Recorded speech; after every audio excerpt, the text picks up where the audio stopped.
do Arte, e a partir disso, né, vocês trazerem as considerações de vocês. E aí, já fiz isso em outros cursos, né? Estamos num período que é importante trazer esse comentário que eu vou trazer agora. Sabemos que a inteligência artificial ela pode ser bem utilizada, mas vamos trazer as vivências de vocês, as considerações de vocês. Não importa para nós o que o ChatGPT pensa sobre as questões que a gente vai colocar no fórum, tá bom? Então, às vezes a gente prefere que vocês façam em 2 linhas, uma coisa viva, realística, do que algo artificial, né, tá bom?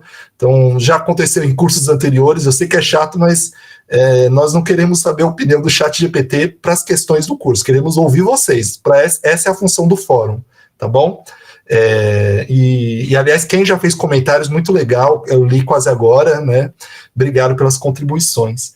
E amanhã vai abrir um outro curso nosso, também que vai ser ministrado pela professora Beth, mas com uma outra, que tem muito em comum, mas até pelo título do curso, né? Escrevivência, percurso de falar de si para dizer de nós, que é um curso de escrita criativa, de produção autoral, mas aí a Beth, até o título do curso é Escrevivência, que diz muito, que dialoga muito com esse curso, por ser um conceito criado pela Conceição Evaristo.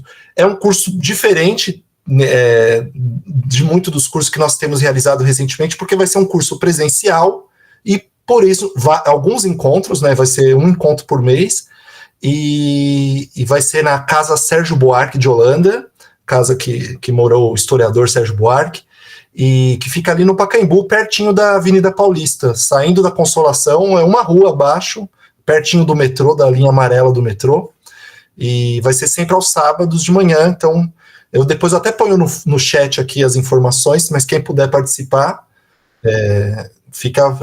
será muito bom encontrar vocês nesse curso presencial, tá bom? E é isso, Beth, o que eu tinha para dizer. Hoje a Beth vai comentar, né, mas a gente vai terminar um pouquinho mais cedo hoje por um compromisso que a Beth vai ter. Então, sem mais delongas, é com você, Beth. Samir, desculpa, só rapidinho. Perdão, Fernando. Pode falar, por favor. Eu vi o coisa do curso, mas o problema é justamente o sábado, porque a gente tem reposição. Eu mesmo eu pensei, depois fiquei achando que eu não ia me inscrever por isso, porque vai bater com a reposição de greve. É uma pena, esses professores greveiros também, vou te dizer, viu? Não, eu fiquei super interessado no curso, e quando eu vi isso, eu fiquei tão chateado que eu não ia poder. Não, mas oportunidades não vão faltar, viu, Fernando? É uma pena. Beleza. Que a gente sabe, esse ano foi um ano que teve uma paralisação expressiva, que foi longa, né? E isso acarreta, porque os sábados de muitos professores vão estar comprometidos, né? Mas a gente fez num dia que era possível nos reunirmos presencialmente, e aí foi pensado o sábado. Mas, como eu disse, oportunidades não vão faltar, viu? Obrigado. Bom, Beth, vamos lá, manda ver. Oi, gente, boa noite. Obrigada, Samir. Bom, no encontro passado, a gente deu um panorama sobre o conceito, né, as questões que envolvem os vários conceitos em torno de literatura negra, literatura afrodescendente, literatura de ancestralidade negra. O nosso objetivo aqui não foi necessariamente chegar em um conceito fechado, mas sim observar toda a problemática, né, todas as questões, a complexidade que esse conceito traz. Então, foi mais uma trajetória de reflexão do que uma definição fechada, né? Acho que nos proporcionou momentos tanto de informação, né, de conteúdo, quanto de reflexão. Eu saí daqui bastante tocada, assim, com as falas de vocês, com o envolvimento de vocês no tema. Foi muito prazeroso para mim, né? Eu não sei, eu sempre gosto de perguntar na aula seguinte se alguém quer comentar algo, porque a gente, às vezes, durante a semana fica movido, né, por ecos da aula passada, e é bom compartilhar, né, com o grupo todo. Então, se alguém quiser comentar algo, fazer algum relato de como a aula possa ter ecoado durante a semana, por favor, fique à vontade.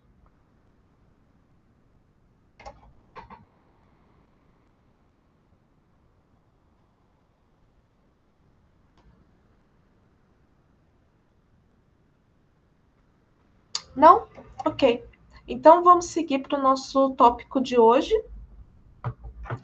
que está muito relacionado com o encontro passado, está relacionado com os encontros que virão, está relacionado com o curso de escrita criativa, né? De escrevivência. Esse é um dos temas, né, para a gente conversar hoje. Quem leu o texto da Lívia chegou perto, assim, um pouco dessas diferenças, né? Escrevivência, escrita criativa, autobiografia, autoficção, né? As diferenças desses conceitos e as implicações, né, políticas e críticas. Mas a gente vai vai pensar um pouco sobre a questão do intelectual negro. Um dos pontos que a gente viu da conceituação que o Duarte traz sobre a literatura negra é que a pessoa, o escritor, a escritora, deve ser afrodescendente. Entre os outros, né, eram cinco pontos. Um dos pontos era esse, né? E hoje a gente vai pensar um pouco sobre o que significa uma pessoa negra, uma pessoa afrodescendente, produzir conhecimento no Brasil. E incluindo aí, e pensando a partir do ponto de vista dos estudos literários e da literatura.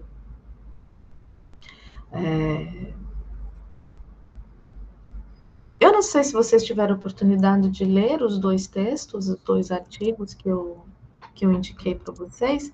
Quem não pôde ler, eu sugiro que leiam em outro momento, né? Deixem separado aí aquela pilha de texto que a gente tem do lado da cama, né? Esse eu vou ler, a gente vai fazendo a pilhazinha, um dia a gente consegue, né? E dar conta da pilha toda. E por quê, né? Porque tem nesses dois textos algo muito autorreflexivo, né? Para que a gente pense, todos nós e cada um de nós, no nosso papel de intelectuais e de transformadores, potenciais transformadores e realmente transformadores da realidade. Eu não sei se a Mônica está querendo falar ou se ela está só se acertando. Acho que ela está só se acertando, né? Na chegada. Oi. Oi. Desculpa. Você quer falar? Não. Entendi, Mônica. Tudo bem, não se preocupe. Entendi. Foi sem querer, eu não vi que o microfone estava aberto. Sim, Desculpa, não se preocupe. Não estava atrapalhando. É que como eu vi que você estava aberto, imaginei que talvez você pudesse querer alguma coisa. Não tem problema, tá tudo bem. Obrigada. Estou prestando atenção. Obrigada. Tudo bem. Então, eu vou começar comentando o texto do Jorge. Eu falo assim do Jorge porque, como ele é meu amigo, eu acabo ficando com o nome dele, mas é o texto da Maria Dolores Socin Rodrigues, da Silvana Carvalho da Fonseca e do Jorge Augusto de Jesus Silva, né? São todos intelectuais professores, doutores baianos, e que atuam na região ali, em universidades e institutos federais de Salvador e cidades próximas, ou não tão próximas, às vezes, de Salvador. E quem está atento aos movimentos da academia sabe da potência que vem das universidades do Nordeste, né? Eles estão, assim, com produções, com perspectivas muito inovadoras para as universidades do restante do país e das Américas, inclusive. Então, eles começam o artigo dizendo que vão tratar da construção do perfil intelectual hegemônico no Ocidente, né? Que sempre está interditando a figura do intelectual negro. Então, assim, eu não sei se é só isso que eles fazem, né? Acho que eles vão muito além disso, mas uma boa parte do artigo é explicando como é que a gente chega nessa situação do apagamento do intelectual negro, da inteligência negra, que é o epistemicídio negro que a Sueli Carneiro diz, né? Como é que se chega nisso? Então, eles começam lá em Platão. Vão pegar um pouco assim, vão fazer uma trajetória do conceito de conhecimento, do homem das ideias, né, de intelectual, na história do planeta. Então, eles começam com Platão. Para Platão, o filósofo e o rei deveriam compor uma unidade. A relação entre poder e saber já aparece imbricada.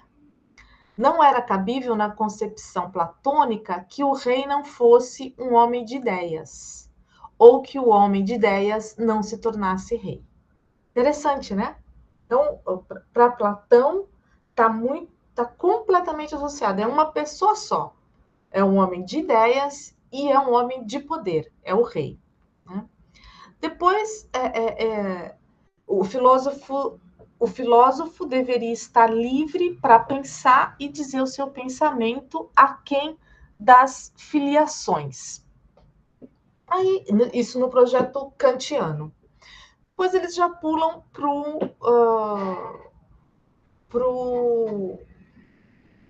Bobbio, né? Então, veja, eles vão fazendo Platão, Kant, Bobbio, eles vão trazendo grandes pensadores do Ocidente, pensando a produção filosófica e intelectual, né? Então, eles vão apoiados em Roberto Bobbio, eles vão dizer que está claro na proposta de Kant que a filiação entre o filósofo e o rei não é produtiva para o saber. Por que não é produtiva? Porque o Kant está dizendo que o filósofo deve estar livre para pensar. O rei não é livre para pensar, né? O rei ele fica comprometido com a política, com o que a gente chama, de um modo geral, de política, com a sua gestão. Né? Como é que ele vai poder avaliar, criticar, dar outras ideias de algo que é ele mesmo que faz a gestão, né? O mundo, a sociedade. Então, o Kant vai dizer, não, o filósofo ele tem que estar livre. Então, a proposta do Kant é em oposição à do Platão. Aí os autores aqui que nós estamos lendo, né? Os 3 autores brasileiros, eles vão dizer que, em nosso ver, não há apenas oposição entre Kant e Platão. Uma harmonia de base nos parece constituída nos dois planos, né? Então, eles vão dizer, ambos mantêm a figura do intelectual como uma figura superior nas relações sociais e neutra na produção de saber. Então, os dois filósofos para o Platão e para o Kant, o intelectual é detentor de uma distinção, de um poder. Qual que seria esse poder? O de saber e dizer a verdade, que deve ser utilizada pelos reis ou povos soberanos. Interessante, né? Que mesmo que o Kant dá um passo adiante, diz que não, o filósofo tem que, o intelectual, ele tem que ser livre e, portanto, não pode ser o rei, mas ele se mantém com o status superior aos meros mortais, e ele tem que dizer a verdade, ele tem que produzir seu conhecimento que será utilizado pelos reis. Então, você separa a figura, mas o exercício desse lugar de produção de conhecimento fica conectado diretamente com o rei e para o rei, né? Então, o intelectual é detentor de um saber neutro, justificado no essencialismo platônico, como a verdade pura, ou na neutralidade e liberdade do intelectual em Kant. Isso aqui é importante. Se vocês quiserem acompanhar o que eu estou falando, né, eu estou aqui com o texto aberto, um pouco eu estou lendo, um pouco eu estou comentando. Se vocês quiserem abrir os textos de vocês, né, o artigo que a gente mandou, fiquem à vontade. Para quem não sei se está claro para todo mundo, o título do artigo é O Intelectual Negro, Agente de Letramento. Tá? Nesse momento, eu estou aqui na página 342. Bom, eu não estou vendo vocês, tá? Então, quem quiser falar, por favor, já abre o microfone e me interrompe para a gente manter esse diálogo. O microfone está constantemente aberto ao nosso diálogo.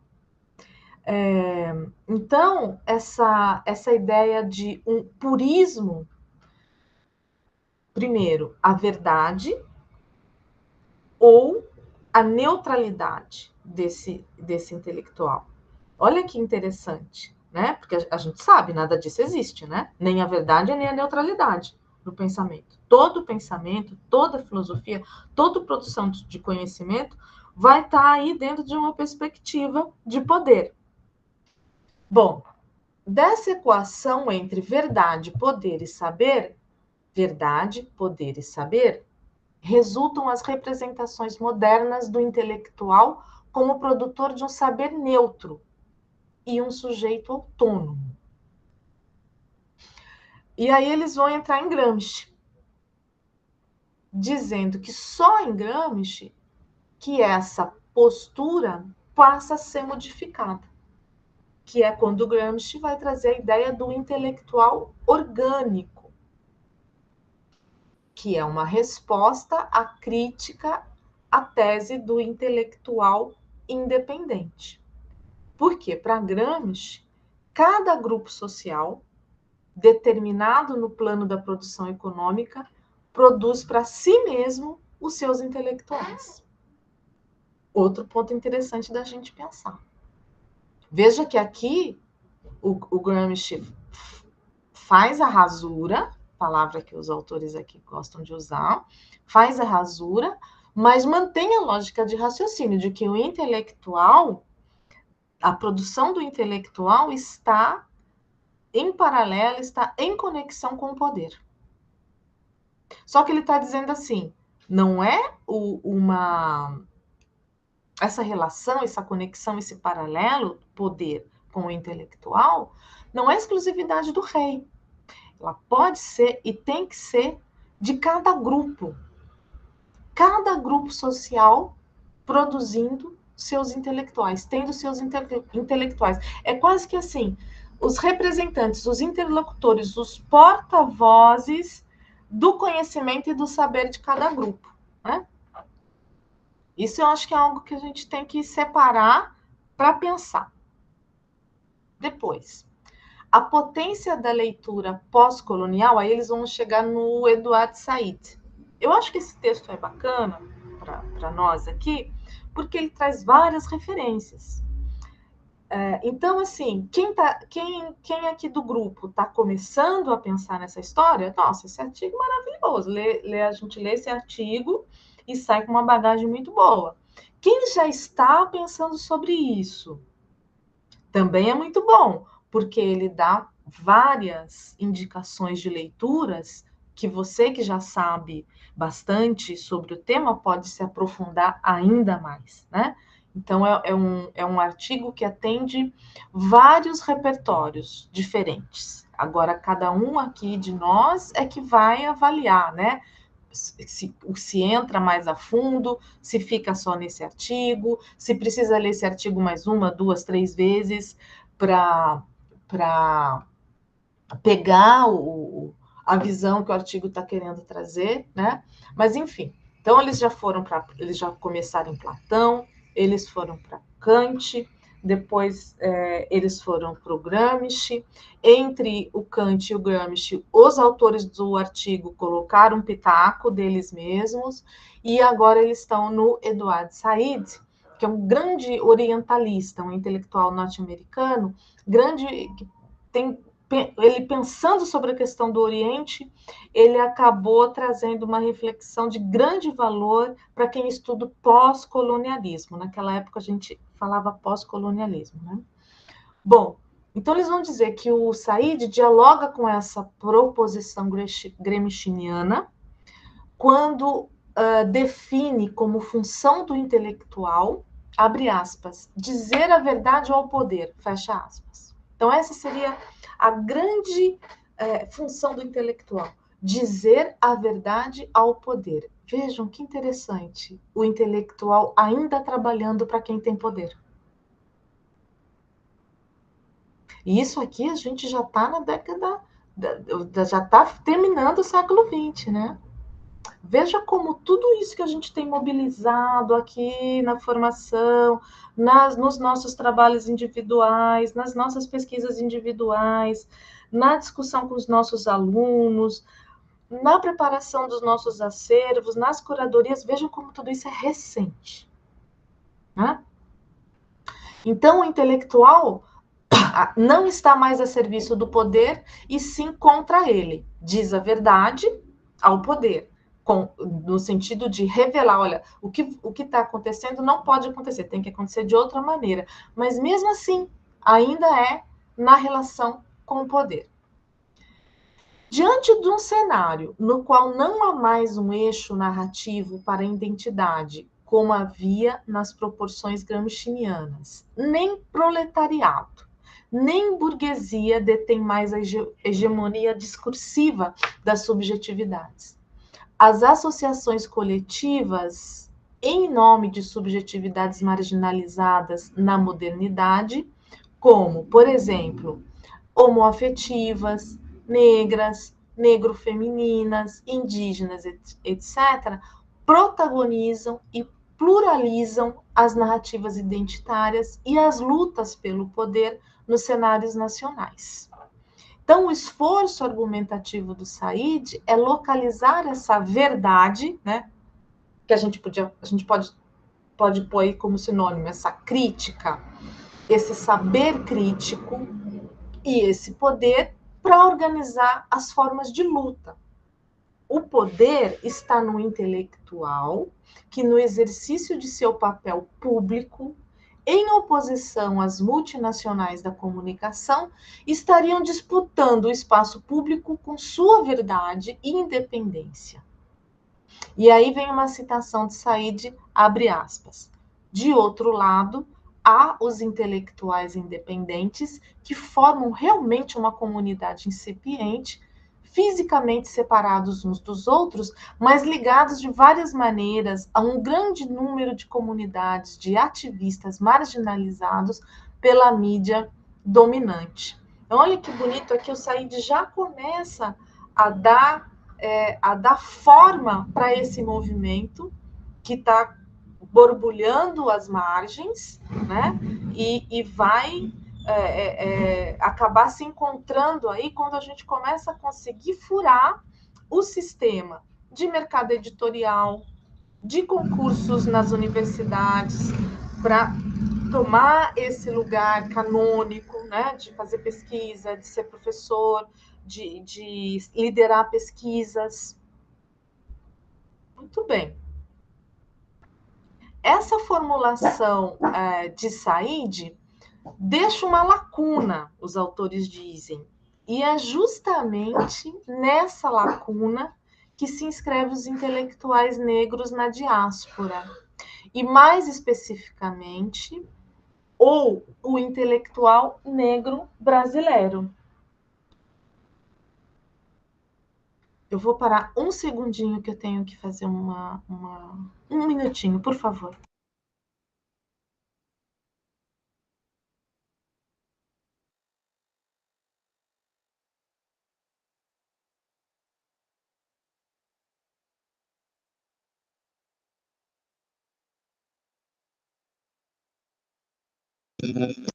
Amir, tanta saudade do Guilherme que deixou a barba e o bigode crescer. Tô tentando, mas pro Guilherme tem que comer muito feijão ainda. Bom, gente, aproveitar falando que eu coloquei o texto que a Beth, que a gente está debatendo agora, eu coloquei no Drive aqui, no chat, né? O link, ele está disponível já no Drive, né? E então acho que ajuda para quem quiser ir acompanhando os trechos que a Beth está lendo. Até coloquei o último do Said agora aqui, né? Mas porque dialoga bastante. Beth, acho que agora tá tudo ok? Sim, te agradeço, Samir. Gente, eu tô com minha filha está com laringite aguda, até por isso a gente vai terminar a aula meia horinha mais cedo hoje. Eu tô aqui na administração dos medicamentos, da inalação, tive que dar uma ajuda para ela aqui numa questão com medicamento, mas estou de volta.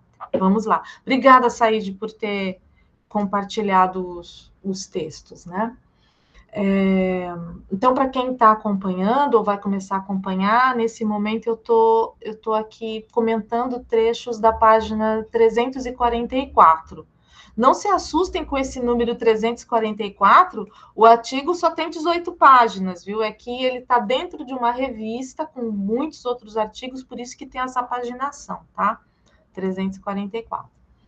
Então, ele vai dizer que essa formulação do Said deixa uma lacuna, e é nessa lacuna que o intelectual negro brasileiro vai se localizar, seja na relação de determinação com o poder ou com o detentor dele, seja na enunciação de uma verdade ou num discurso universalista. Não há espaço para o intelectual negro na tradição ocidental. As funções que são atribuídas e esperadas do intelectual negro não se inserem na narrativa ocidental do pensador, do filósofo, senão muito recentemente. Então, como que os autores aqui estão chegando nessa conclusão de que não tem lugar para o intelectual negro nessa tradição do pensamento que começa lá no Platão, passa por Kant, por Gramsci, o Eduardo Said vai fazer a crítica. Por que não cabe? Porque é sempre uma relação do intelectual com o poder. É sempre uma relação do intelectual a serviço, em contato com o poder. E o intelectual negro nunca está nessa situação, né? Ele nunca ocupa esse espaço. A não ser esse momento enquanto o Said está começando a apontar contra o poder. O intelectual negro, ele constantemente está contra o poder. Então, agora o artigo começa a entrar efetivamente nessa ideia do intelectual negro. Além dos fatores expostos por Bell Hooks para a desvalorização do trabalho mental entre nós negros, apontamos também a diferença entre o que se esperava de um intelectual tradicional e suas condições de existência, e o que precisava fazer um negro, escolarizado ou não, e suas condições de produção teórica para ser considerado um intelectual. Não havia condição de possibilidade entre os negros na Europa que permitissem a eles figurar no quadro de representação do intelectual, né? Então, eles dizem, vamos exemplificar isso de duas formas. A primeira, toda a produção negra era voltada a constituir resistência em relação aos processos de subordinação social, que é o que eu falei agora, né? Toda a produção negra era contra o poder, para denunciar a situação racial. Isso já é um bloqueio, né? Claro, a universidade não quer essa pessoa produzindo lá. A Academia Brasileira de Letras Mundiais não quer. O Prêmio Nobel não quer, né? Todos as ferramentas, né, as instituições que tornam a voz de um intelectual ouvida não querem esse tipo de mensagem no seu cronograma. E um segundo exemplo eles vão buscar em Foucault o conceito de saberes sujeitados, né? Justamente o conjunto de saberes que tinham sido marginalizados como inferiores e interditados como míticos, religiosos ou não científicos pelo eurocentrismo, né? Aqui cabe muito aquilo que a Grada Quilomba fala no livro dela, Plantation, né? Então, se o branco faz um relato pessoal, é teoria, serve como teoria. Se o negro faz o relato pessoal, é só experiência, né? Se uma pessoa branca, se um intelectual negro recorre a mitos gregos, romanos, está fazendo ciência, está escrevendo bonito, está fazendo ensaísmo. Se o intelectual negro recorre aos orixás, ele está fazendo religião, né? Ele não está fazendo ciência, não serve, é um texto que não serve. Então, nós temos várias situações em que há 2 pesos e 2 medidas para a produção do intelectual branco e a produção do intelectual negro, de modo a desqualificar o que o intelectual negro faz e a exigir que, se o intelectual negro quiser sobreviver, enquanto intelectual, enquanto artista, ele precisa, no mínimo, embranquecer o seu pensamento.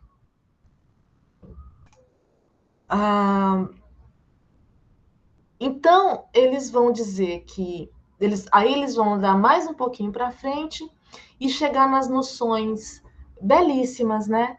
Que Ana Lúcia Silva Souza trata, que é de resistência e reexistência, articulando a militância política e a produção do conhecimento sobre a realidade étnico-racial a partir da sua própria vivência racial. Isso é um trecho da Nilma Gomes. Gente, isso aqui é tão poderoso, né? Essa frase, deixa eu ver em que página que está. Está na 345, lá no comecinho, antes do subtítulo. Então, a militância política, a produção do conhecimento sobre a realidade étnico-racial a partir da sua própria vivência racial. Quem leu o outro texto de hoje, que é o da Lívia, vai entender a conexão, né? Porque a Lívia está justamente fazendo um relato. O texto da Lívia que eu indiquei está nesse livro aqui. Aí entrou aqui. Beth. Oi. Tá me ouvindo, Fernando? Tô, Fernando. Desculpa, eu te interromper, que me lembrou uma coisa. Eu me lembrei quando você falou do começo da aula passada, e agora entrando nessa questão política. Eu, às vezes, assisto às sessões da Comissão de Educação do Governo Federal. E aí, houve uma discussão na semana passada que eu achei muito doida, mas aí coincidiu a gente ter tido a aula, que o governo da Bahia criou um selo antirracista. Esse selo antirracista é dado às escolas particulares que adotam a mesma, como é que eu vou dizer, textos literários de autores negros brasileiros, como a Conceição Evaristo, a Djamila Ribeiro e outros atuais. E eles estavam discutindo na Câmara.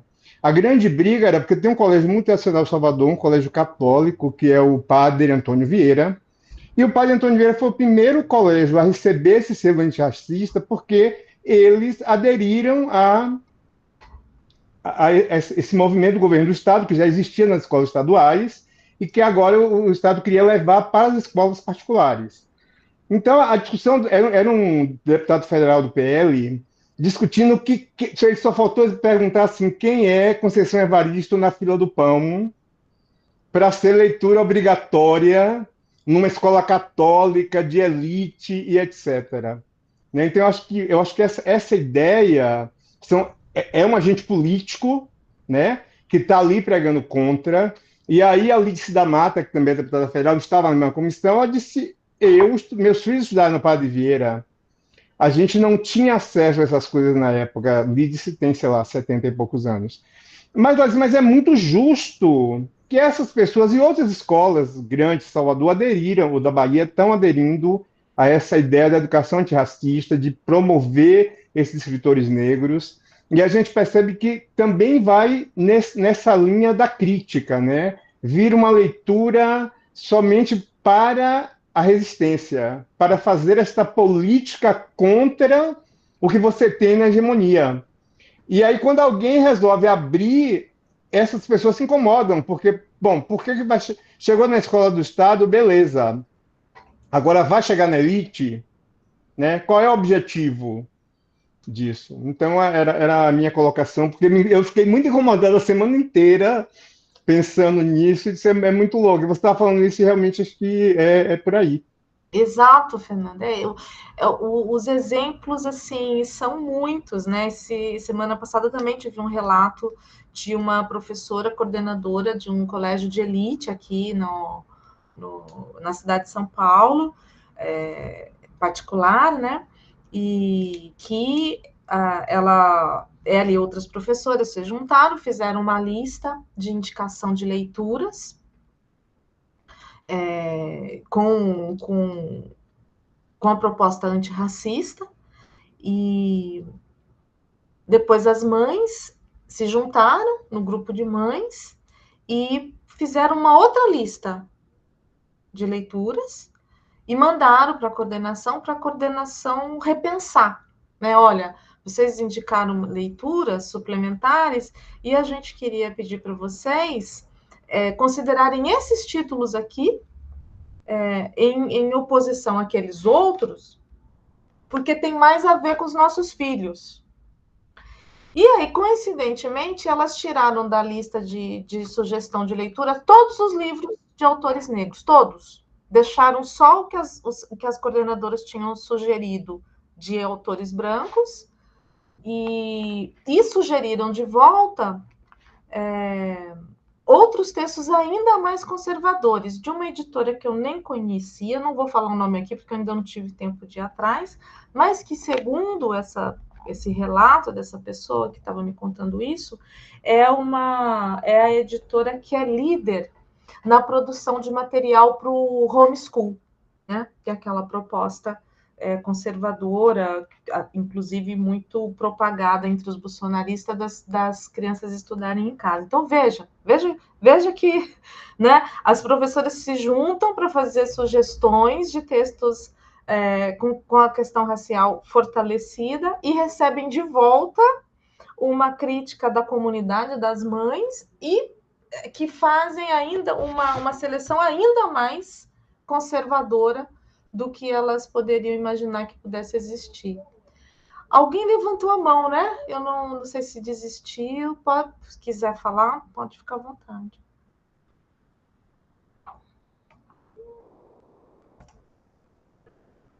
Então, lembrei também, o Fernando trouxe esse relato, eu também lembrei desse outro. Acho que todo mundo aqui, se bobear, todo mundo aqui tem uma história dessa, né? Para trazer. Mas eu estava, antes da gente fazer esse parênteses, eu estava fazendo a ponte entre esse artigo do intelectual negro com o outro artigo que eu tinha indicado para vocês, que na verdade é um capítulo do livro, desse livro aqui, que é sobre a escrevivência, a escrita de nós, né, que foi organizado pela Constância Lima Duarte e a Isabela Rosaldo Nunes, editado pelo Itaú Social.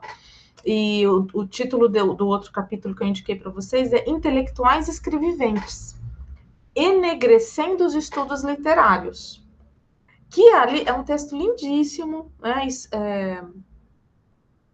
É um texto que nos emociona, porque é um pouco da história de todos nós, né? A Lívia Natália é uma intelectual hoje renomada, né? Todos nós que estudamos a literatura negra passamos pelas ideias de Lívia, pelas aulas de Lívia, pelos livros dela. Ela é tanto intelectual dos estudos literários quanto escritora, romancista. E ela faz nesse capítulo, com muita coragem, com muita verdade, como que ela se enegrece intelectualmente. Né? Ela, mulher negra, pesquisadora de literatura, como é que se dá essa trajetória? Né? Porque a academia brasileira, eu vou falar brasileira, mas é em geral, né? É do mundo. Mas vamos falar do nosso terreninho aqui, né? Como a academia brasileira é gerida pela branquitude e, como tal, exige para a sobrevivência do intelectual negro que ele embranqueça suas pesquisas. Né? E esse momento em que o intelectual negro diz, não, eu vou pesquisar o que tem a ver comigo, o que tem a ver com a minha experiência, o que tem a ver com o meu povo, o que tem a ver com o que vai transformar esse país, que é composto por maioria de afrodescendentes. E então esse capítulo dela eu recomendo muito, é muito emocionante. Depois também eu vou destacar uns trechos aqui dele. Mas eu lembrei de fazer essa conexão por causa dessa citação aqui da Nilma, né? Então, a militância política e a produção do conhecimento sobre a realidade étnico-racial a partir da própria vivência racial. Eu quero voltar a pensar com vocês a própria vivência racial. Porque isso não é reconhecido como ciência, né? Quando a gente traz a vivência, quando a gente traz o que acontece conosco, aí não é mais ciência. E é disso que a Lívia vai falar no capítulo dela. Ela faz o seguinte relato pessoal, né? Que quando as orientandas, né, as alunas delas, orientandas, lá na Federal da Bahia, que a carreira da Lívia toda feita na UFBA, quando as orientandas dela entregavam lá os capítulos do mestrado, do doutorado, os artigos, e que as alunas começavam falando de si em primeira pessoa e falando das suas histórias de racismo, de superação, ela dizia, não, volta, isso não é ciência, não é assim que faz, volta lá, tira toda essa pessoalidade, tira todo esse tom de relato e faz um artigo científico, né? Até o ponto em que ela se sensibilizou e falou, opa, eu que estou errada, eu que estou fazendo errado. É isso que a gente tem que fazer, a gente tem que trazer a nossa, que é o que está nomeado aqui no outro artigo, própria vivência racial. Muito bem, vamos continuar aqui. Voltei para o artigo dos professores da UFBA, que está lá na revista Caderno Literário Letramento de Resistência. Em uma e outra vertente, a luta do negro não é contra um poder metafórico e simbólico. Não há na história da intelectualidade negra ainda espaço para abstrações do poder. Se a tradição intelectual acha na rasura de Said a função de lutar contra o poder, para o intelectual negro, essa luta é contra a violência, ou seja, contra o poder como violência epistêmica e física. Bum! Aí o artigo entrou, aí é o coração do artigo. Daqui para frente eles vão falar de coisas que só eles podiam falar, né? Parou a referência eurocentrada de como a história vai tratar o intelectual. É aqui, nesse lugar. Para o intelectual negro, não tem abstração, né? Não tem falar de poder, não, é aqui agora, é violência física e epistêmica. A experiência étnico-racial que vai aparecer aí é a experiência da violência, não do poder, mas da violência. Mas, no entanto, violência exercida pelo poder, né? Porque é a violência que o Estado perpetua nas pessoas negras, nos corpos negros, seja com a escravidão, seja com o genocídio, seja com o extermínio, né? A tentativa.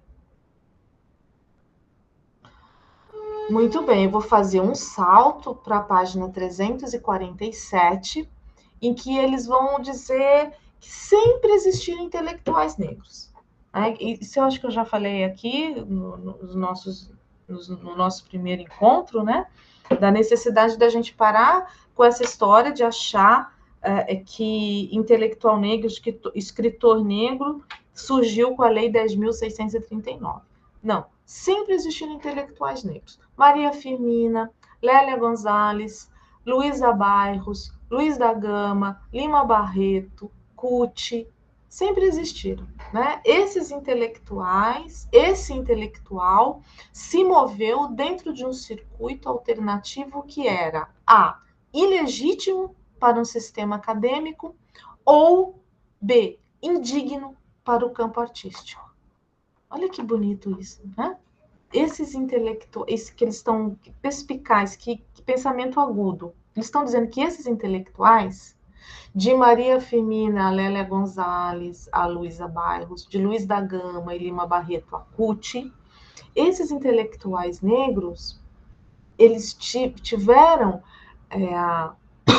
enfrentaram a impossibilidade de existir dentro de uma norma epistêmica, porque eles ou eram vistos, se moveram dentro de um circuito em que era ilegítimo no sistema acadêmico, né? A academia não os reconheceu como intelectuais, e eram indignos para ocupar o espaço de artista. Tá? Então, os dois exemplos que eles vão usar para ilustrar isso, o primeiro é o Luiz da Gama, e o segundo é a Maria Firmina.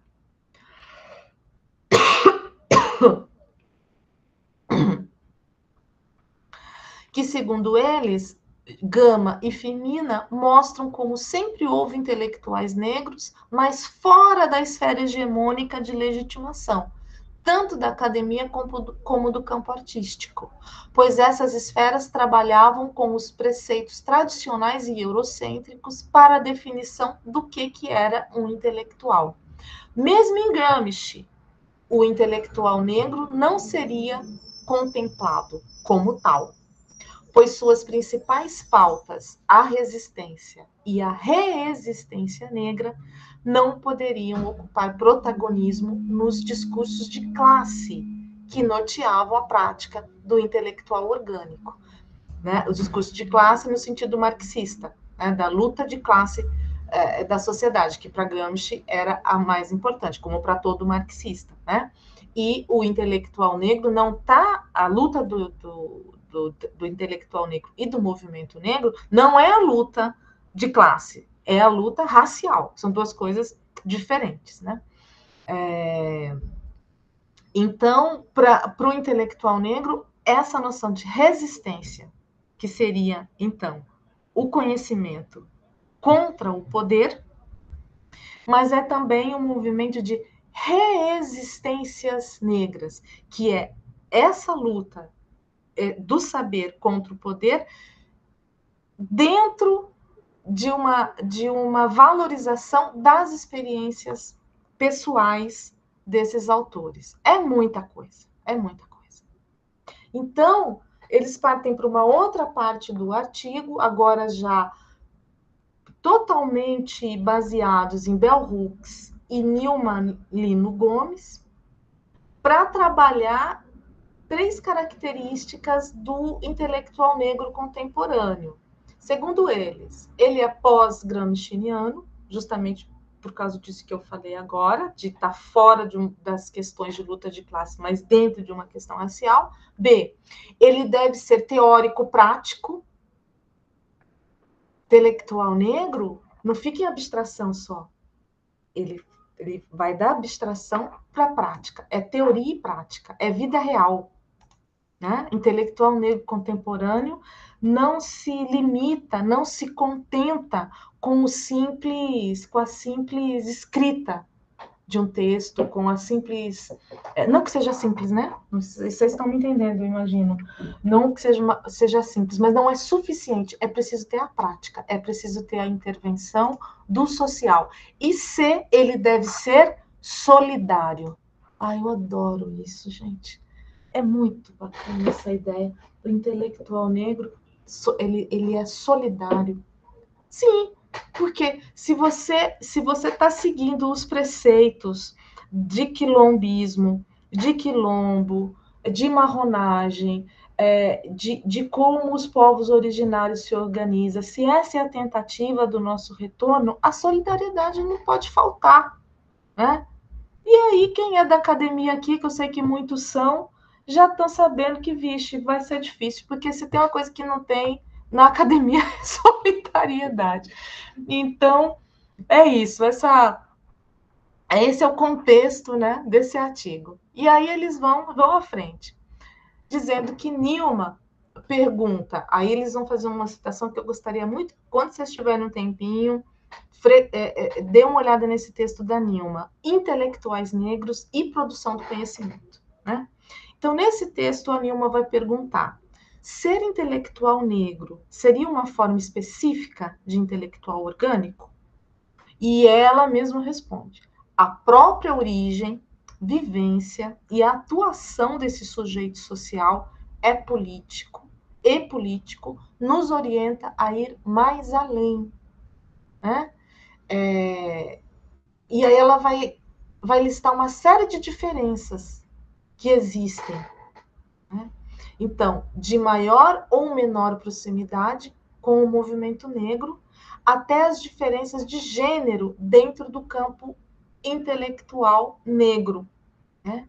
Então, intelectual orgânico greshamiano, pois enquanto está inscrito em um projeto discursivo de unidade e universalidade, a partir das teorias marxistas, o intelectual negro é obrigado a lidar com uma diversidade de processos identitários e subjetividades que atravessam as lutas sociais negras e a sua sociabilidade.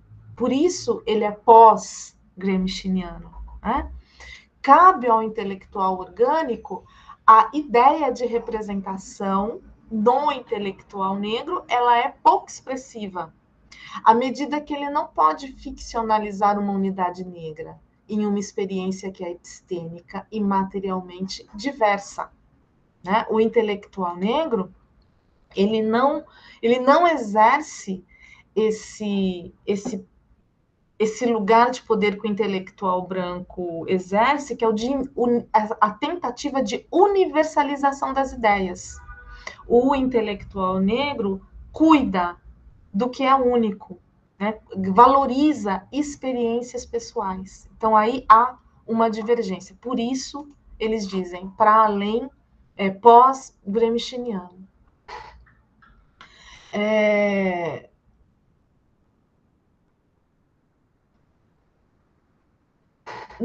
Na página seguinte, que é a 349, eles vão recorrer a Deleuze e a sua teoria, que diz que a teoria é sempre local, né?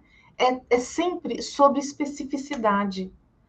Teoria é sempre sobre alguém. A universalidade da ciência é um engano, né? Engano. É uma estratégia de poder quando diz que ela é universal. Não tem como ser, né? Aqui o Deleuze acerta muito. Teoria é sobre o específico. Teoria é sobre um grupo. Agora, convencer todo mundo de que aquilo é verdade para todo mundo, é aí que entra a política, a relação do intelectual com o poder, né?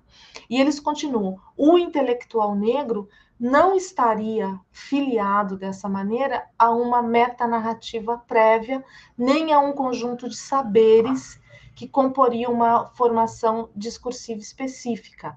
A luta contra o racismo é transdisciplinar, pois o racismo é rizomático e polimorfo. Por isso, o intelectual negro tem que estar sempre atento à produção de uma teoria que surge dos modos de luta, contra o racismo, contra o epistemicídio, contra o genocídio negro, e não um a priori. Pois o saber histórico das lutas está sempre em devir. E é isso que nos informam as noções de colonialidade, do poder e do saber do Quijano, outro texto também, para ser lido. Então, a teoria do intelectual negro, ela não nasce de uma abstração, ela nasce da realidade. Ela nasce da luta, seja pessoal, coletiva ou os dois, né? que não se separam. Aí eles citam outro texto da Lino Gomes, que é um movimento negro educador. E aqui a gente, com esse texto da Lino, um movimento negro educador, a gente chega num lugar que hoje em dia se fala muito, né? Mas a Lino foi uma das pessoas que trouxe essa ideia primeiro, né? O quanto o movimento negro brasileiro ensinou o Brasil, e ensina o Brasil. Né? Então, quase tudo que se fala hoje, né, de antirracismo, das questões raciais, de política racial, o movimento negro está falando desde a década de 70. Eu estou falando do movimento negro organizado como a gente conhece hoje, né, como movimento negro. A resistência negra existe desde a primeira barca, né, desde do primeiro grupo de africanos que chega sequestrados aqui. Mas um movimento negro que é organizado ali, fundado, né, institucionalizado nos anos 70, é dali que vem tudo que a gente fala hoje, que a gente entende hoje. Então, a universidade, a biblioteca, o laboratório de pesquisa que é o movimento negro. Isso é muito interessante da gente pensar, né? Para o intelectual, os movimentos sociais são produtores e articuladores de saberes constituídos pelos grupos não hegemônicos e contra-hegemônicos da nossa sociedade, e atuam como pedagogos nas relações políticas e sociais. O movimento negro tem sido objeto de estudo de vários intelectuais e acadêmicos. O movimento negro não, desculpa, os cadernos negros, né, que é uma memória importantíssima do movimento negro e, consequentemente, do Brasil. Né? Então, os cadernos negros têm sido objeto de estudo de vários intelectuais e acadêmicos e não acadêmicos, fazendo com que da prática dos escritores afro-brasileiros desponte a teoria dessa mesma literatura e teoria derive sua prática em um movimento de fluxo e refluxo de teoria e prática. Gente, eu não sei se vocês estão achando que eu estou tendo aqui um AVC, né? Tipo, o que a Beth está falando? Nada disso está fazendo sentido. O que isso tem a ver com literatura? É nesse ponto que fica muito claro o que isso tem a ver com literatura. Porque a minha questão como pesquisadora é essa teoria literária, esse estudo literário eurocentrado, dá conta da gente estudar a literatura negra?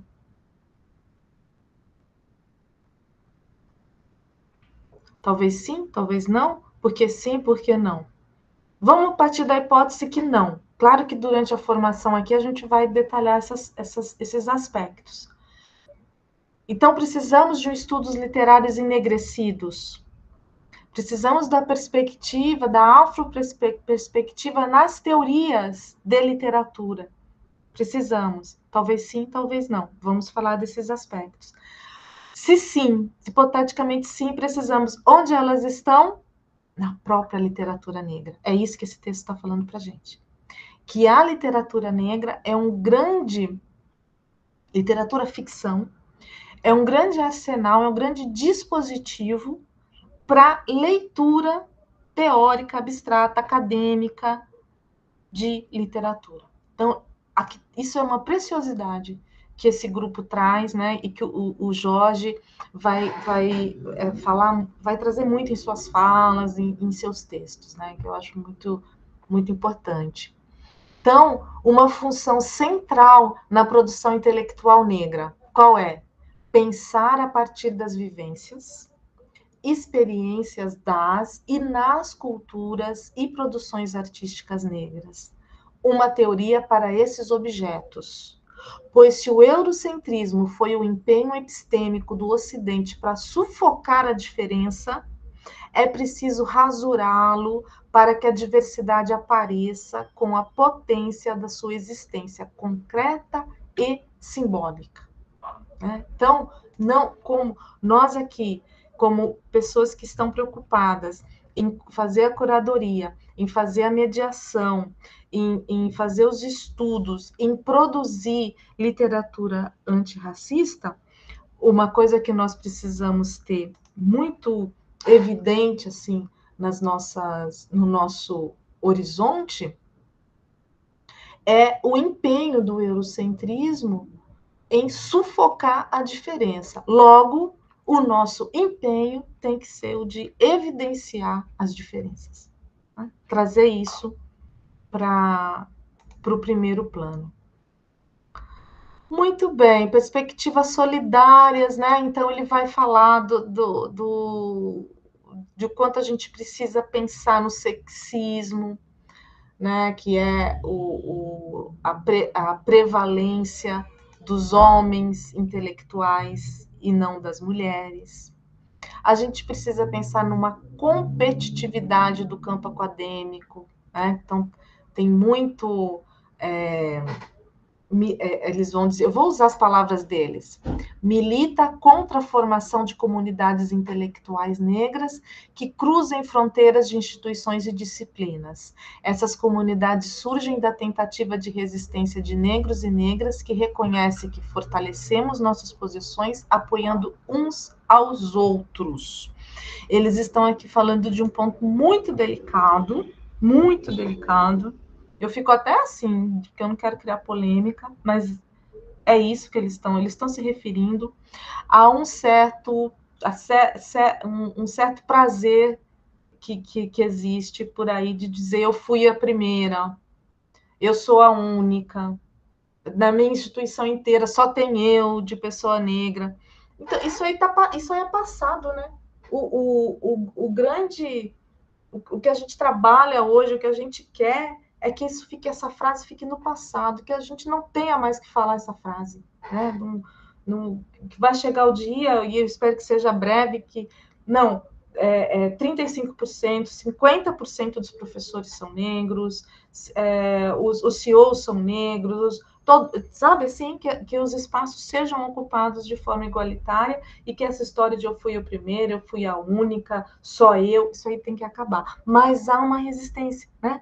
Porque o ego quer preservar esses lugares que acaba sendo, de novo, a gente volta lá para cima, lá para o início do texto, poder, né? É sobre poder. Conhecimento é sobre poder.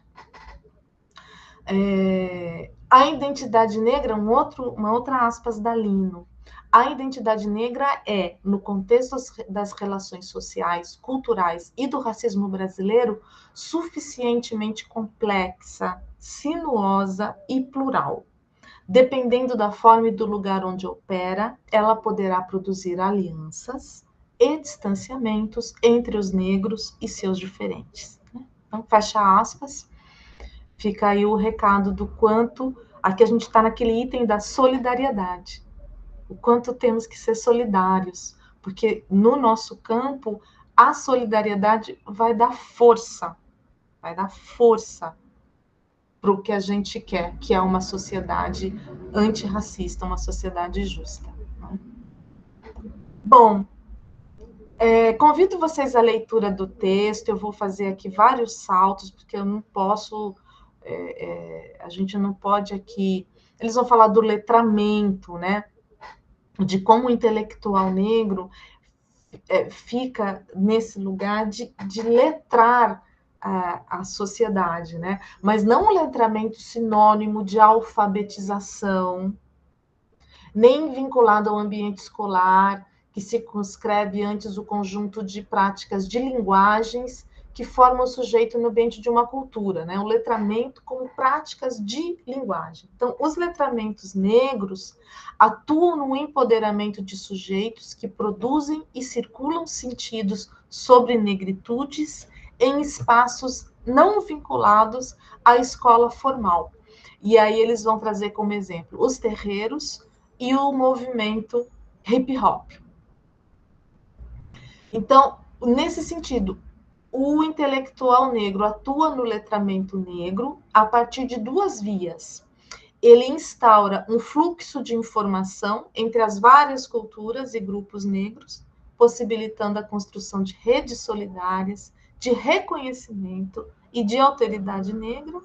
E B, ele atua também a partir de um duplo ethos acadêmico, científico, militante, político, produzindo entre os espaços correspondente à circulação e o fluxo dessas informações e saberes. Então, o intelectual negro, ele é ao mesmo tempo acadêmico, científico e militante político. Né? E eles vão aqui colocar nesse território, colocar nesse lugar, artistas, jovens, militantes, pesquisadores intelectuais, os diversos movimentos, grupos de pesquisas que vão estar promovendo a possibilidade dessa insurgência coletiva, né? Então, aí eles vão partir para os exemplos, né? Vão agora fazer o que pregaram, vão para o real, para a realidade. Então, eles vão citar o M.V. Bill e eles vão citar o criolo, uma letra do criolo, do rapper criolo, que eu vou querer explorar aqui um pouco com vocês. Então, eu não sei se todo mundo está acompanhando o texto. Pelo sim, pelo não, eu vou agora compartilhar a tela para a gente poder acompanhar juntos os versos do crioulo. Ops, isso aqui é a aula passada. Aqui. Estão vendo? Abriu sim, Beth, tá tudo ok. Ótimo, então vamos lá. O tempo fechou na favela. É fera engolindo fera. Quem não tem proceder já era. Da brincadeira real, de polícia e ladrão, sai da área, afasta a bola, é hora da decisão. O toque é de recolher, para não haver correria. Entre linhas, quem vai bater? Penalidade não é loteria. Que versos poderosos e complexos. Vamos primeiro fazer um comentário do ponto de... Depois a gente pode falar do tema, né? Mas vamos fazer do ponto de vista da linguagem. Tem algumas ideias aqui, que é o brincar, o jogo de futebol e o brincar. Que são ideias que trazem aí uma ginga, um molejo, uma ritmização, que está nas palavras. Está na rima, está na forma do poema, né? Que vai dando aqui, ó, esse zigue-zague, né? Na extensão de cada verso. Está na rima, favela, fera, era, real, ladrão, bola, decisão, bater, recolher, correria, loteria. Né?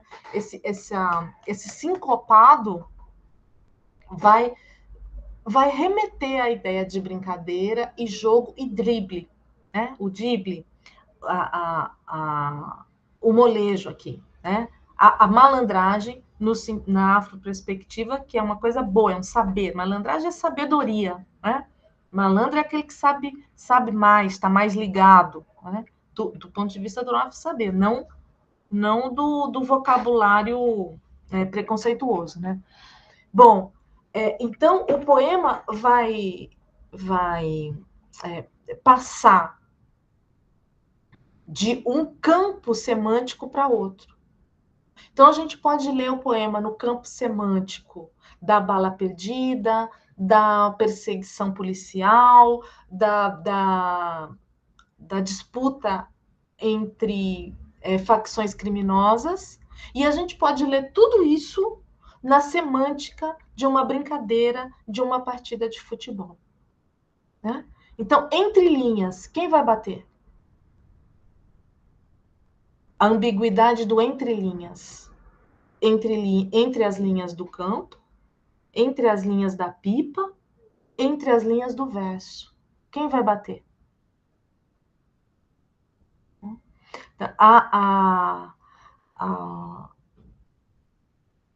A polícia, né, ela aparece aqui num campo semântico da brincadeira real, polícia e ladrão. É uma brincadeira, polícia e ladrão. Mas é uma brincadeira real. Então está tendo uma perseguição. É a brincadeira de polícia e ladrão cai na área da bola, afasta a bola. Então, a imagem que o poema vai criando é aquela imagem de terreiro de favela, de comunidade, em que várias brincadeiras estão acontecendo próximas na mesma área, né? E você vai passando. O eu poético está aqui, ele está em aberto. Pode ser a polícia passando, pode ser a gente passando, pode ser uma câmera de televisão passando, e tá pegando várias cenas acontecendo nesse terreiro, né? O tempo fechou na favela. É fera engolindo fera. Que fera? Olha a outra palavra que fica no campo semântico ambíguo, né? De fera é bom naquela coisa, né? Então a fera do pipa, a fera do futebol de várzea, a fera da capoeira, é fera engolindo fera. Mas também vai ter aqui a questão da luta, da briga, do tiroteio. É fera engolindo fera. Quem não tem proceder já era. Quem não é da área, quem não sabe brincar, ou quem não sabe atirar, ou quem não sabe correr, ou quem não sabe driblar, tá fora, já era. Da brincadeira real. Olha essa ideia, esse verso aqui está muito bem escolhido pelos intelectuais escritores que fizeram a seleção, né? De a brincadeira real. Porque lembra que eles falaram que o intelectual negro é aquele que parte da realidade para a teoria? Não é? A brincadeira real. Sai da área, afasta a bola. Outra ambiguidade semântica, que é pode ser um comando de brincadeira de futebol, de jogo de futebol, sai da área, afasta a bola. E pode ser uma fala da polícia, uma fala de uma pessoa de fora, de uma autoridade, falando, sai, vamos, afasta a bola, para o jogo. Para o jogo. Tá acontecendo uma perseguição aqui, aí a gente já muda para o cenário da disputa de poder. É hora da decisão. Qual decisão? É um jogo de futebol em que está decidindo o final de um campeonato?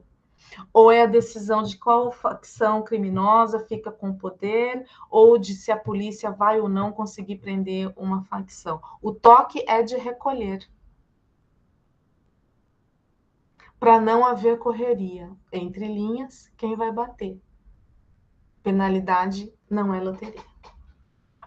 O toque de recolher, que é o toque de recolher, todo mundo para casa, todo mundo se protege, todo mundo encontra um abrigo, porque vai ter tiroteio. Mas também pode ser uma linguagem de brincadeira, de jogo de futebol. O toque é recolher, é ficar, segurar o jogo, ir para trás. Né? Então, todo o trabalho do poema mostrando uma complexidade e uma... Opa, peraí que eu me perdi de vocês. Pronto. Toda a complexidade e a ginga, a malandragem dos campos semânticos, que pode ser uma coisa e pode ser outra. Né? Do meu ponto de vista, remetendo aqui, aqui os autores vinham nos chamando a atenção das múltiplas posições do intelectual negro também, né? com a sua atitude diante da realidade, da teoria, da experiência pessoal, do fazer ciência. E só para comprovar a tese principal de que, uma das, né, de que o intelectual negro existe desde sempre, eu quero compartilhar com vocês uma outra expressão de um outro compositor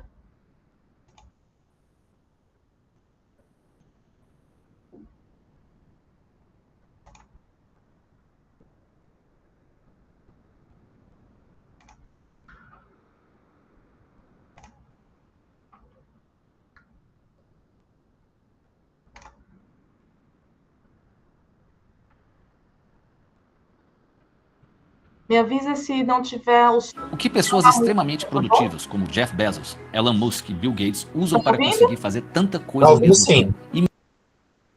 Pelo telefone, samba carnavalesco, gravado por Baiano e o Corpo de Coro, para a Casa Edson, Rio de Janeiro.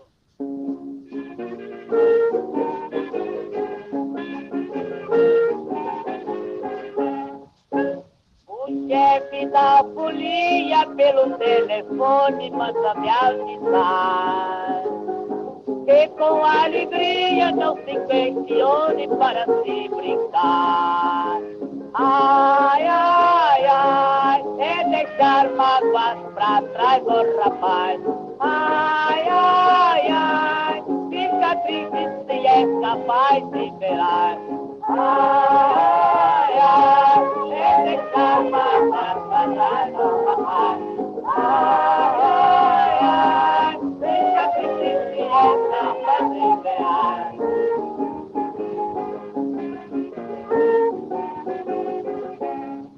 Tomara que tu apanhe pra não tornar fazer isso. Tirar amores dos outros, depois fazer teu pedido. Ai, se a rolinha, senhor, se embaraçou, senhor, é que a vizinha, senhor, troca sabor, senhor, porque esse samba, se arrepiar, foi ver na bamba, mas vai voltar,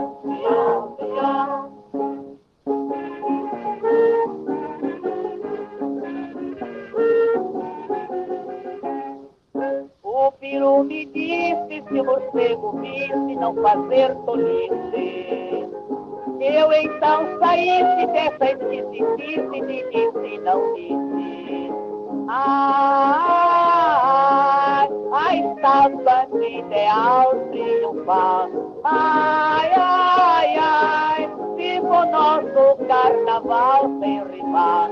Ai, ai, a estátua ideal triunfal.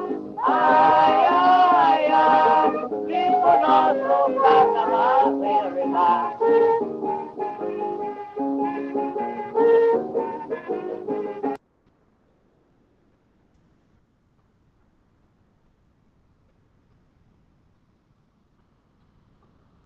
Parei aqui, tá? Eu vou...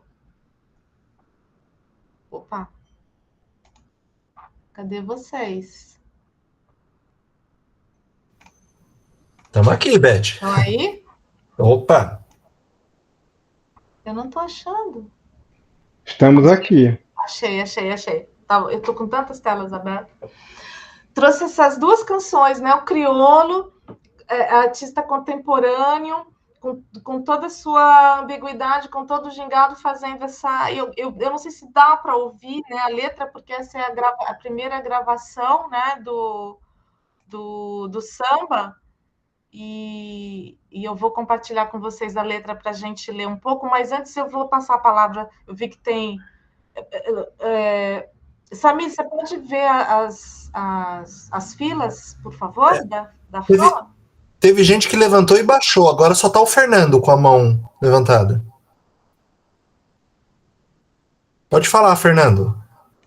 Pode falar, Fernando. Então, eu estava observando uma coisa que eu acho muito interessante quando eu ouço pelo telefone, e na verdade quando eu ouço os músicos de música popular brasileira até a virada da primeira metade do século XX, porque tudo tem uma impostação muito próxima do lírico, muito próxima de como, sei lá, nesse caso aí, muita gente está muito perto da polca, que é um ritmo europeu, né? O lundu é um samba que ainda não vai ser o samba que a gente tem hoje. Mas a gente pode dizer... né? Um comecinho, está começando. O pelo telefone... É a primeira gravação. É a primeira gravação, essa aqui que a gente ouviu, que foi registrada na Biblioteca Nacional em 1916, pelo Tonga.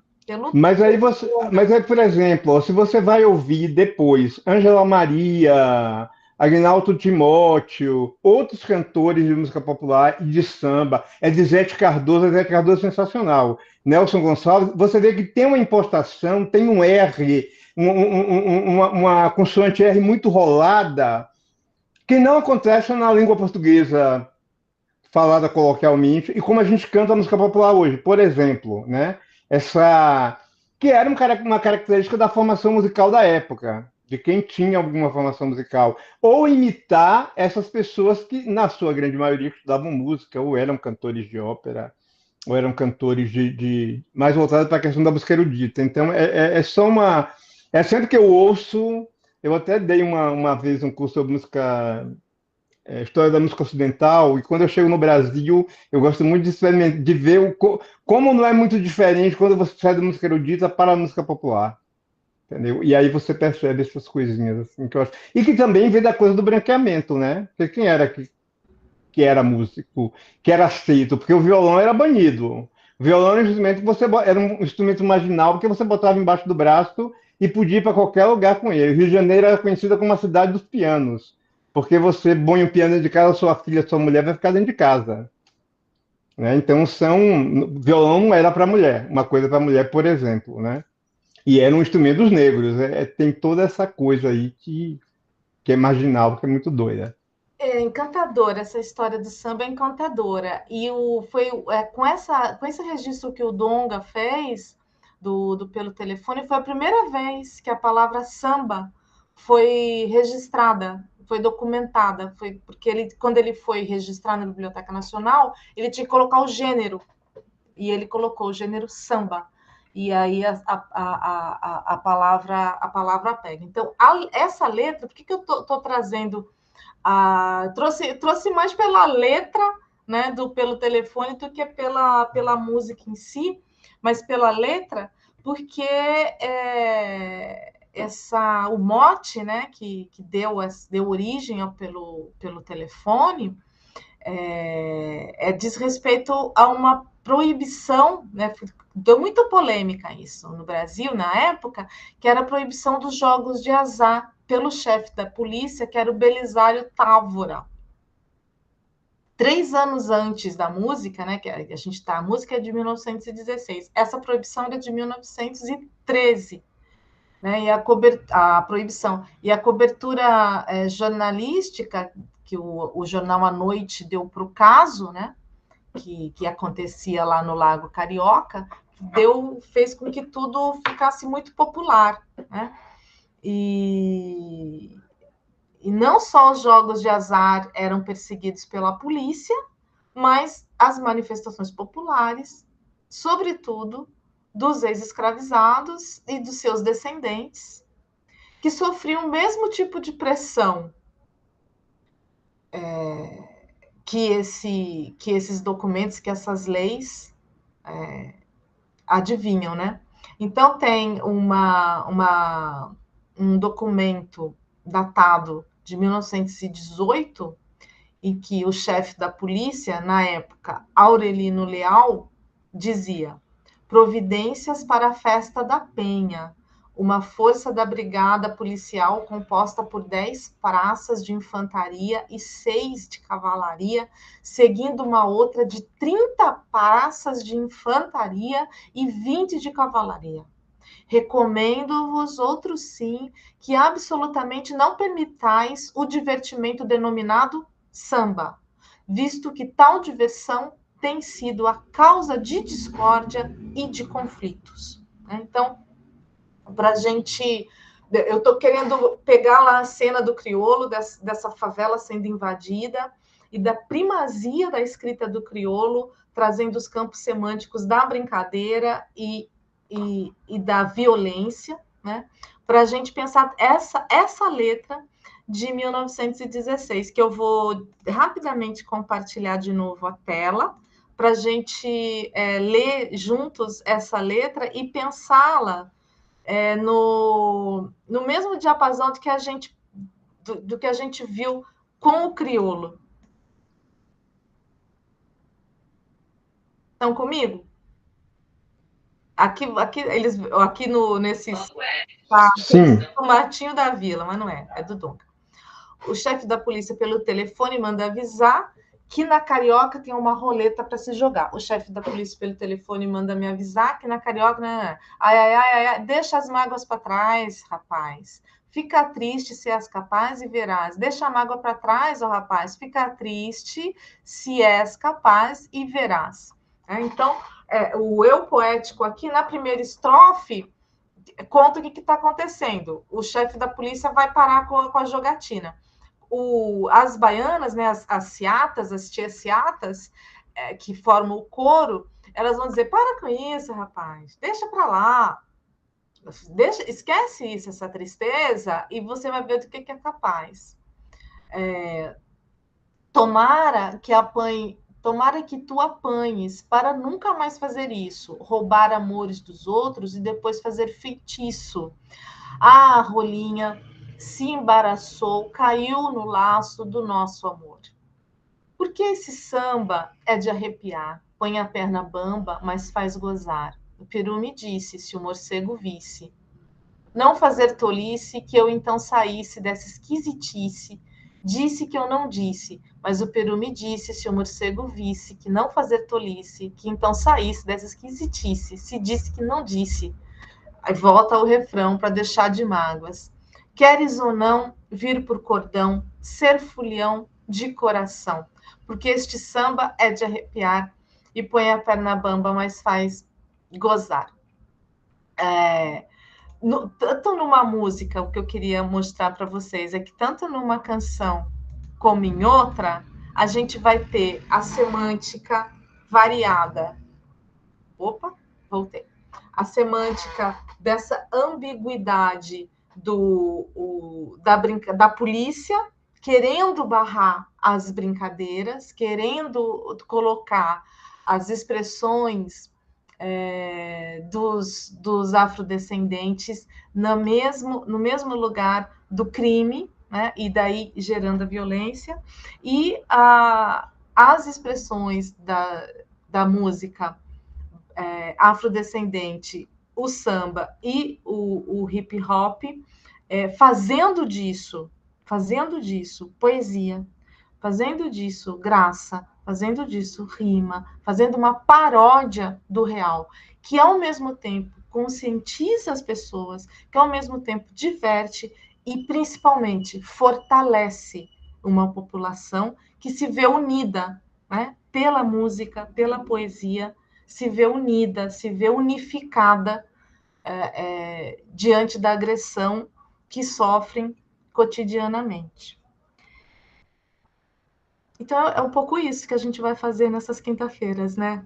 Ler esses materiais, essa herança, esse legado lindo que os artistas afrodescendentes nos deixaram. Por favor, os comentários de vocês. Beth, boa noite. É interessante porque a linguagem antecede um pouco o modernismo, né? É de 1916, antecede, né? Isso é uma grande discussão do ano passado, né? Quando teve a história lá da Semana de 22, 100 anos da Semana de 22, os modernistas, foi uma grande briga nossa, né? Porque os modernistas da Semana de 22 deixaram de fora os artistas negros, né? E quanto o modernismo deve aos artistas negros? Você matou a charada. Já é antes, né? Antes do deslumbramento dos poetas da elite branca aqui de São Paulo, como o Oswald, os artistas afrodescendentes do samba, da música em geral, já estavam fazendo muito do que o modernismo depois vai pegar como uma invenção deles, né, José Carlos? Desculpe se eu te cortei, acho que você ia desenvolver mais. Pode falar. Porque eu via, quando você colocou a letra, eu comecei a pensar, né? 1922, anterior, você pega a letra, é tudo que os modernistas queriam, né? Uma linguagem coloquial, né? Exato. Quando eu coloquei aí, eu tenho um disco do Martinho da Vila, que ele regrava essa música, o Canta Canta Minha Gente, que é um disco histórico também, ele gravou no meio, acho que de 74, da ditadura, uma discussão, que ele fez um disco bem voltado para a cultura negra, né? Então tem várias músicas, e essa ficou legal também com o Martinho da Vila. Eu ouvi pela primeira vez com o Martinho da Vila. Tem o Gil também, né? O Gil também faz muitas referências, né, a essa música. O Gilberto Gil fez uma intertextualidade, né? Ele criou pela internet a partir do pelo telefone, né? Ele criou a música pela internet, né? Trazendo a tecnologias contemporâneas, né?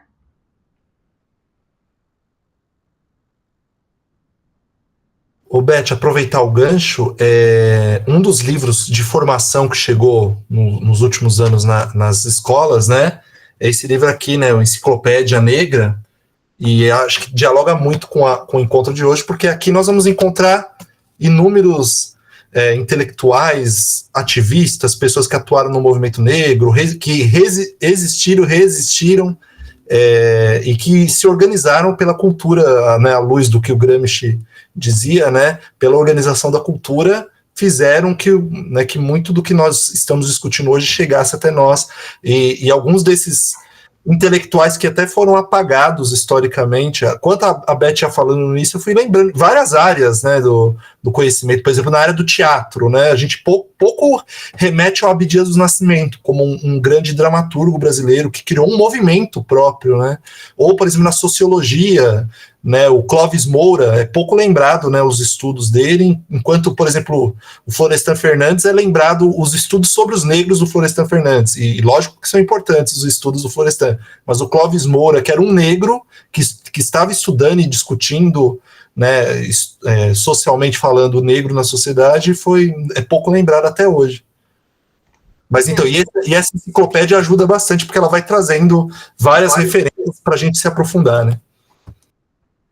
Eu coloquei aqui no chat as duas últimas estrofes, né, da canção do Donga, quem for bom de gosto, mostre-se disposto, não procure encosto, tenha o riso posto, faça alegre o rosto, nada de desgosto, que é um chamado para o samba, né? Dança o samba com calor, meu amor, pois quem dança não tem dor nem calor. A mágica que o samba está prometendo aqui o chefe da polícia mandou avisar que lá na Praça 11 não vai ter mais jogo de azar, mas o samba vai continuar. A lei não vai atingir essa manifestação, né?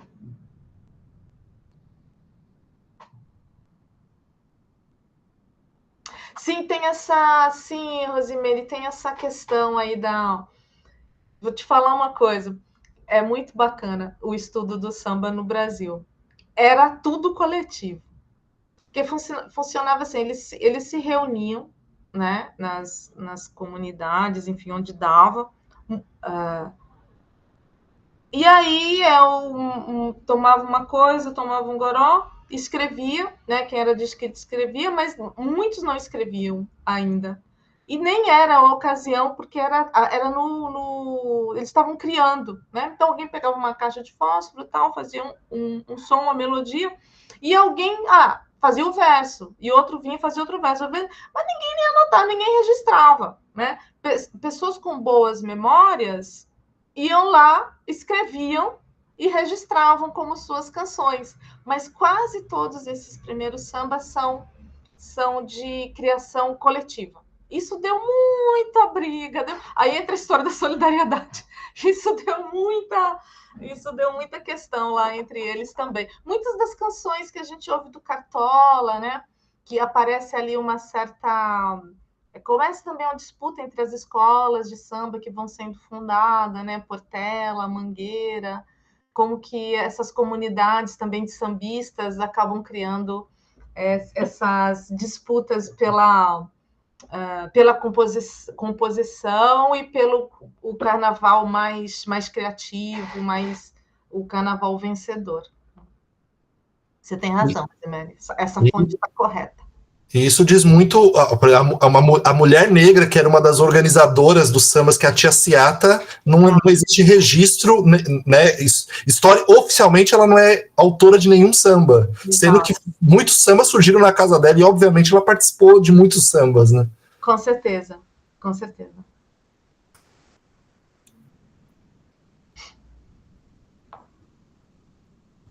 Eu acho que o Fernando pediu para falar, não pediu? Não, é que o Samir estava falando dessa questão do apagamento. Eu fiz um trabalho um ano retrasado na Berkeley com os alunos sobre o Novembro Negro, e aí a gente colocou, por exemplo, os irmãos Rebouças.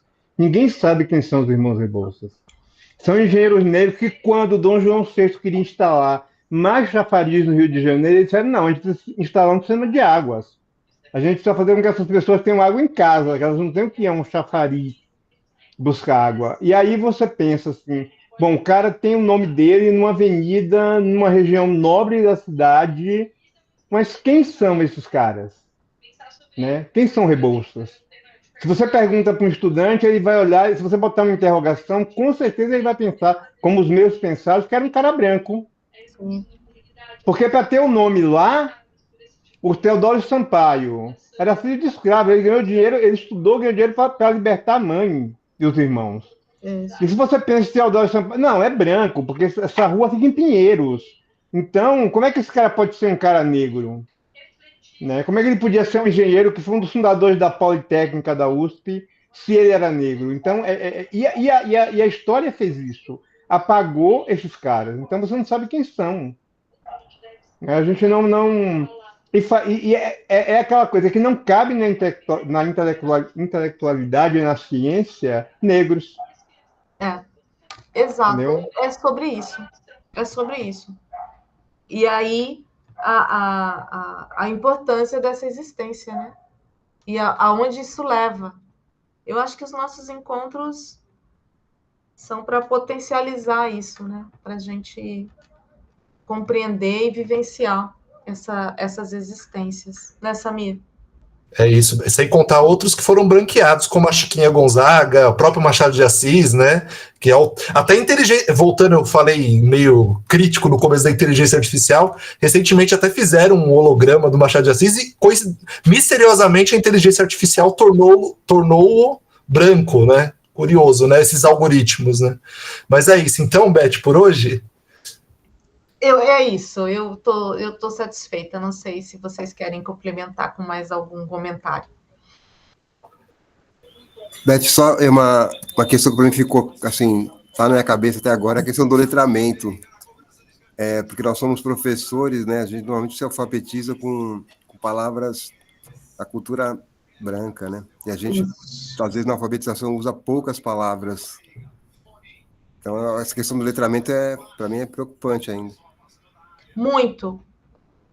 Muito. Você tem toda a razão, José Carlos. É uma preocupação geral. É geral nas universidades. Os adultos, né, especialmente nós que somos professores, educadores, precisamos nos reletrar, né, rever todo o nosso vocabulário, a nossa linguagem, porque ela está toda crivada de racismos, de capacitismos, né, de classismos, de sexismos. É um horror. Agora, isso vai exigir de nós um exercício grande de revisão e de realocação de vocabulários, né, Samir? Precisamos pensar sobre isso, né? Um curso, uma ajuda mútua aí, né? Cada um dando as suas contribuições. Eu pensei justamente nisso, num curso para ampliar um pouquinho essa questão do letramento. Ótimo. Ótima sugestão.